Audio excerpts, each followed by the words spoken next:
अब आगे बढ़ते हैं और ये जानते हैं और समझते हैं कि कांग्रेस एक सामाजिक और विचारधारात्मक गठबंधन के रूप में क्या थी। मतलब कांग्रेस सिर्फ एक राजनीतिक पार्टी नहीं थी, वो एक सामाजिक गठबंधन थी और वो एक विचारधारात्मक गठबंधन भी थी। उसमें अमीर भी थे, उसमें गरीब भी थे, उसमें मजदूर भी थे और उसमें उद्योगपति भी थे। आप देखिए ना, उद्योगपति का हमेशा मजदूरों से कॉन्फ्लिक्ट रहता है ना, और गरीब का अमीर से, और कम्युनिस्ट का सोशलिस्ट, कम्युनिस्ट का लोकतांत्रिक से, है ना, सोशलिस्ट का पूंजीवादी से, कैपिटलिस्ट का सोशलिस्ट। और हर प्रकार के लोग उस समय कांग्रेस में उपस्थित थे। कांग्रेस मतलब अपने आप में एक अलग ही संगठन था। विचारधारात्मक तौर पर कांग्रेस बहुत ही अलग था, बहुत ही अलग।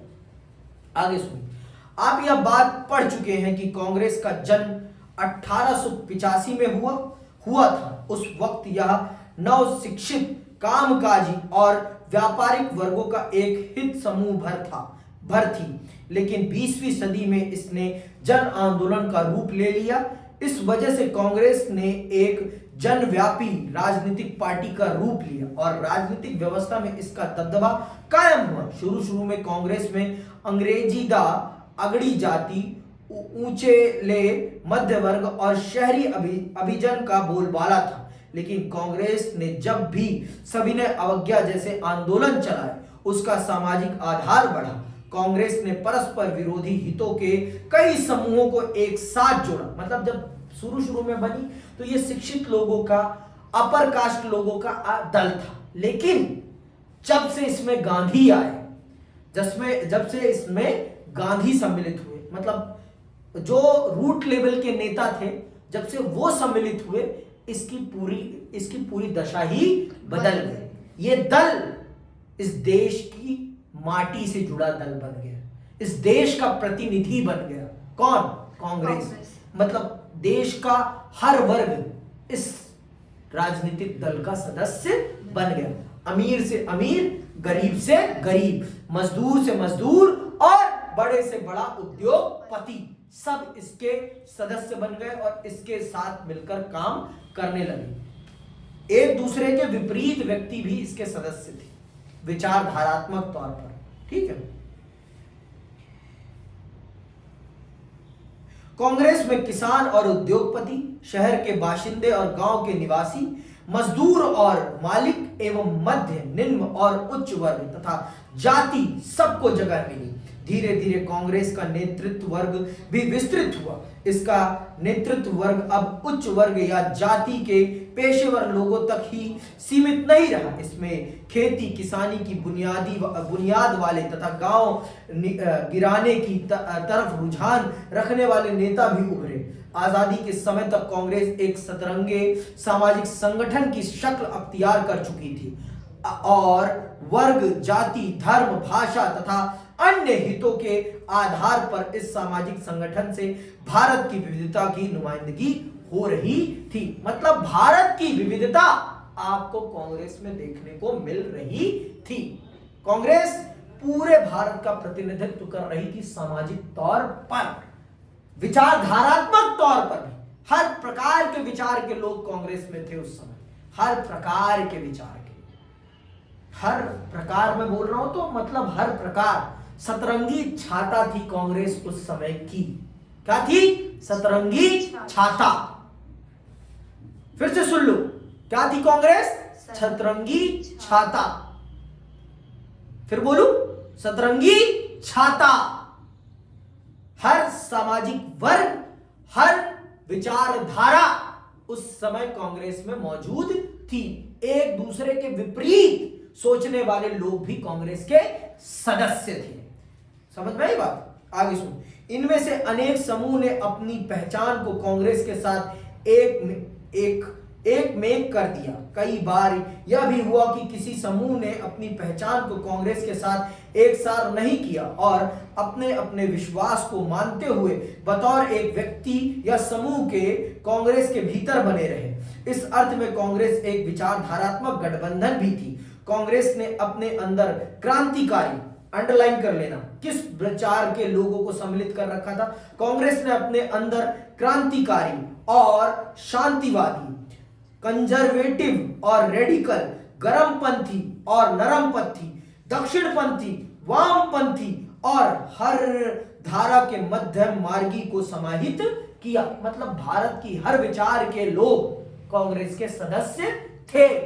समझ में आई बात? कांग्रेस में उस समय हर विचार के लोग मौजूद थे। ऐसा कोई भी विचार नहीं था, ऐसी कोई भी आइडियोलॉजी नहीं थी जो कांग्रेस में ना रही हो। हर विचार के लोग थे, हर विचार का सम्मान था। कांग्रेस मतलब विचारों का गठबंधन थी, कोएलिशन ऑफ आइडियोलॉजी थी। क्या थी? Coalition of ideology. समझ में आई बात? ये बात समझो आप। कांग्रेस कांग्रेस थी, कांग्रेस कांग्रेस थी। ये मैं कह रहा हूं तो कह रहा हूं, इसीलिए लगता है कि इस देश में बहुत कुछ हुआ है। जब एक दल को गाली दी जाए तो वो अच्छा नहीं लगता। जिस दल ने इस देश के लिए बहुत कुछ किया हो तो खासकर देखो, विचारधारात्मक तौर पर आप कुछ भी सोचो, लेकिन किसी दल को गाली बकना ये उचित नहीं है। और जिसने इतना कुछ किया हो तो आप अपना सोचो। अभी आप 12 साल 15 साल से एक्टिव हो, कंप्लीटली रूलिंग में, अपोजिशन में तो थे आप लंबे समय तक, ठीक है, रूलिंग में आप अब आए हो। 10 साल से आप एक्टिवली, 12 साल से मतलब 15 साल आप रूल करोगे प्रॉपरली, ठीक है। तो वो आप अपने काम का एनालाइजेशन अभी तो नहीं कर सकते ना। आपके काम का भी एनालाइजेशन आज के 50 साल बाद होगा कि आपने क्या किया है। और आज ही आप अपनी पीठ थप थप थप थप थप थप थप थप कर रहे हो, तो ये अच्छा नहीं लगता। और उनको बक गाली बक रहे हो, वो अच्छा नहीं है। आगे सुनो। कांग्रेस एक मंच की तरह थी जिस पर अनेक समूह, हित और राजनीतिक दल तक आ जुटते थे और कांग्रेस और राष्ट्रीय आंदोलन में भाग लेते थे। आजादी से पहले के वक्त में अनेक संगठन और पार्टियों को कांग्रेस में रहने की इजाजत थी। मतलब भारत की आजादी में कांग्रेस ने एक मंच का काम किया है कि आओ आप लोग अपने विचार को प्रखर तरीके से रखो। हमारा सबका लक्ष्य एक होना चाहिए, और वो क्या है लक्ष्य? भारत की आजादी किसी भी कीमत पर मिलनी चाहिए, आजादी मिलनी चाहिए भारत को, बस आजादी हमारा लक्ष्य होना चाहिए। तो इस चीज को भी कांग्रेस ने सुनिश्चित किया, कभी भी अन्य दलों को बंटने नहीं दिया, जिससे कि देश की आजादी में किसी भी प्रकार का विघ्न ना पड़े, देश की आजादी सुनिश्चित हो। समझ में आई बात? कि अंग्रेज ये कहें कि ये दल तो कुछ और मांग रहा है, आप कुछ और मांग रहे हैं, ये कुछ मांग रहे हैं, ये ऐसा होने ही नहीं दिया कांग्रेस ने। सबको एक मंच पर इकट्ठा किया कि हमारा जब तक हम आजाद नहीं होते तब तक हम आपस में नहीं लड़ेंगे। हम आजाद हो जाएं फिर उसके बाद हम लड़ेंगे आपस में, तब हमारी विचारधारात्मक लड़ाई होगी। अभी एक लड़ाई है और वो लड़ाई है देश की आजादी। समझ में आई बात?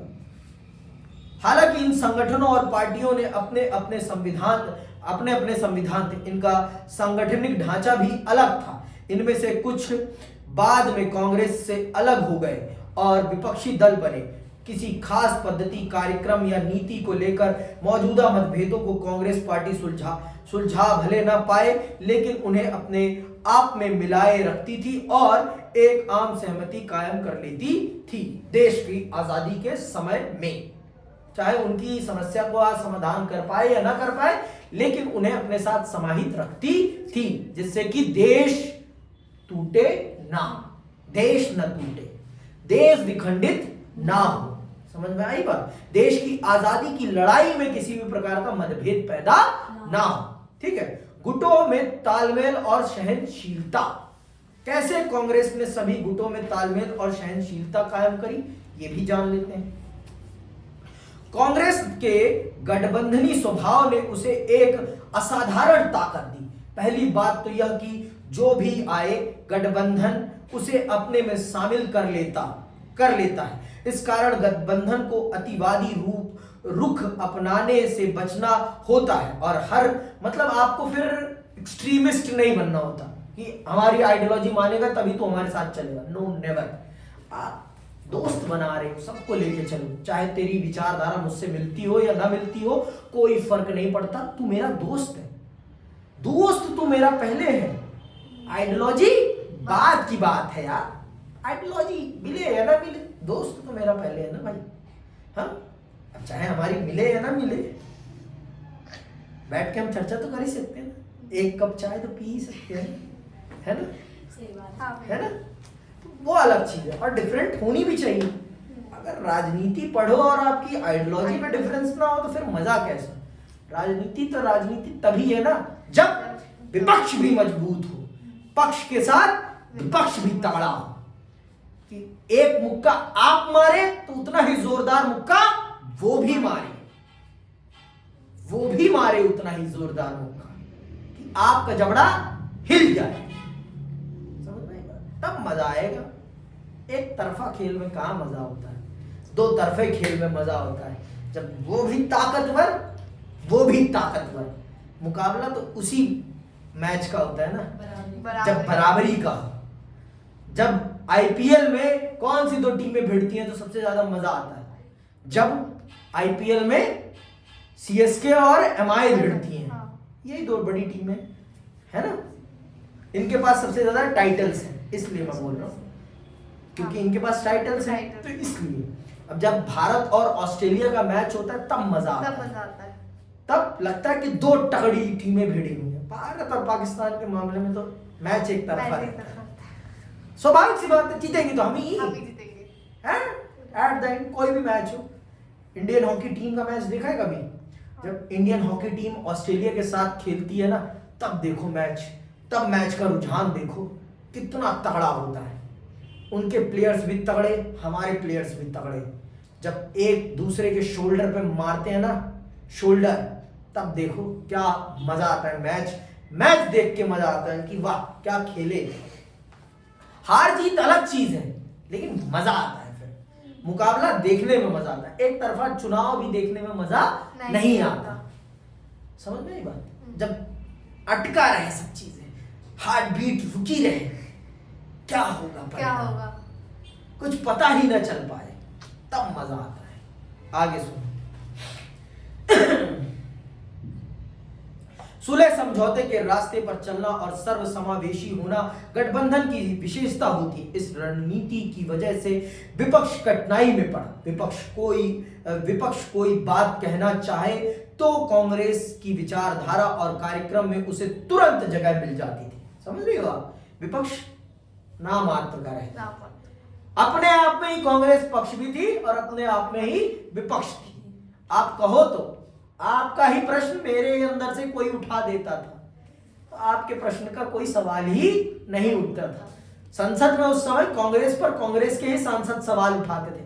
आज आपको देखने को मिलता है कि भाजपा का सांसद माननीय प्रधानमंत्री से सवाल कर रहा हो कि माननीय प्रधानमंत्री जी ये बताइए कि देश में बेरोजगारी क्यों है। किसी को देखा है आपने? लेकिन उस समय होता था। पंडित जवाहरलाल नेहरू के दामाद फिरोज गांधी, जिन्हें सब मुसलमान कहते हैं, उन्होंने ही सबसे पहले भारत में घोटाले का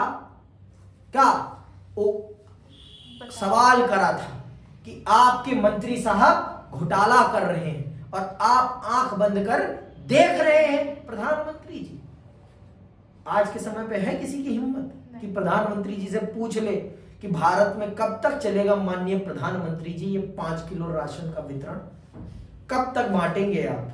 बताएं तो आप पूछ ले तो अगले दिन ही उनकी कब्र न खुद जाए तो कहने वाली बात है। समझ में बात? पता ही नहीं चलेगा कहाँ मिलेंगे। सच कह रहा हूँ मैं, झूठ नहीं कह रहा। हाँ पढ़ाऊंगा। क्यों? आपने पूछा ना सवाल अभी। अच्छा। मैं तो पढ़ाऊंगा, भारत सरकार पढ़ाने दे तो। आगे सुनो, तो इसका मतलब लंबा सोच गई यार, कोई बात नहीं। दूसरी, अगर किसी पार्टी का स्वभाव गठबंधनी हो तो अंदरूनी मतभेदों को लेकर उसमें सहनशीलता भी ज्यादा होती है। विभिन्न समूहों और नेताओं की महत्वाकांक्षाओं की भी उसमें समाई हो जाती है। कांग्रेस ने आजादी की लड़ाई के दौरान इन दोनों ही बातों पर अमल किया था और आजादी मिलने के बाद भी इस पर अमल जारी रखा। इसी कारण अगर कोई समूह पार्टी के रुख से अथवा सत्ता में प्राप्त अपने हिस्से से नाखुश हो तब भी वह पार्टी में ही बना रहता था। पार्टी को छोड़कर विपक्षी की भूमिका अपनाने की जगह पार्टी के मौजूद किसी दूसरे समूह से लड़ने को बेहतर समझता था। मतलब विपक्ष में कौन जाना पसंद करेगा?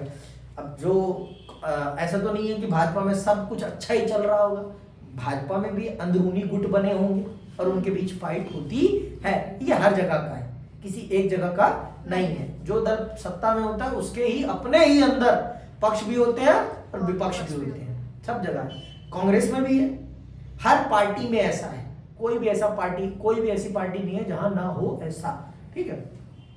पार्टी के अंदर मौजूद विभिन्न समूह गुट कहे जाते हैं। अपने गठबंधनी स्वभाव के कारण कांग्रेस विभिन्न गुटों के प्रति सहनशील थी और इस स्वभाव से विभिन्न गुटों को बढ़ावा भी मिला।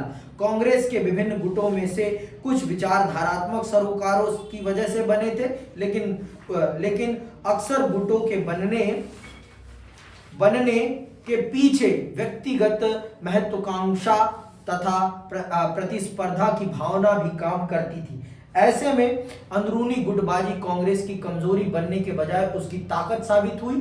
चूंकि पार्टी के भीतर विभिन्न गुटों की आपसी होड़ के लिए गुंजाइश थी, इसलिए विभिन्न हित और विचारधाराओं की नुमाइंदगी कर रहे नेता कांग्रेस के भीतर ही बने रहे। पार्टी से बाहर निकलकर नई पार्टी बनाने को उन्होंने बेहतर नहीं समझा। ठीक है, बेहतर समझते भी तो आपको कोई चुनता ही नहीं, आप अकेले बन जाते सांसद या विधायक, सरकार तो नहीं बना पाते ना, रहते तो विपक्ष में। इससे बढ़िया पक्ष में रहो और अपनी पार्टी पर खींचातानी करते रहो और सत्ता भोगते रहो, ठीक है। कांग्रेस की अधिकतर प्रांतीय इकाइयों विभिन्न गुटों को मिलाकर बनी थी। ये गुट अलग अलग विचारधारात्मक रुख अपनाते थे और कांग्रेस एक भारी भरकम मध्यम मार्गी पार्टी के रूप में उभर कर सामने आती थी। दूसरी पार्टियां मुख्यतः कांग्रेस के इस या उस गुट को प्रभावित करने की कोशिश करती थी। इस तरह बाकी पार्टियां हमें हाशिए पर रहकर ही नीतियों और फैसलों को अप्रत्यक्ष रीति से प्रभावित कर पाती थी। ये पार्टियां सत्ता के वास्तविक इस्तेमाल से कोसों दूर थी। शासक दल का कोई विकल्प नहीं था। इसके बावजूद विपक्षी पार्टियां लगातार कांग्रेस की आलोचना करती थी, उस पर दबाव डालती थी और इस क्रम में उसे प्रभावित करती थी। गुटों की मौजूदगी की यह प्रणाली शासक दल के भीतर संतुलन साधने के एक औजार की तरह काम करती थी। इस तरह राजनीतिक होड़ कांग्रेस के भीतर ही चलती थी। इस अर्थ में देखें तो चुनावी प्रतिस्पर्धा के पहले दशक में कांग्रेस ने शासक दल की भूमिका निभाई और विपक्ष की भी। इसी कारण भारतीय राजनीति के एक कालखंड को कांग्रेसी प्रणाली कहा जाता है। समझ में आई बात? क्योंकि कांग्रेस ही अपने आप में पक्ष भी थी और अपने आप में ही विपक्ष थी। समझ में आई बात? इसलिए एक लंबे समय और कालखंड को कांग्रेस प्रणाली कहा जाता है।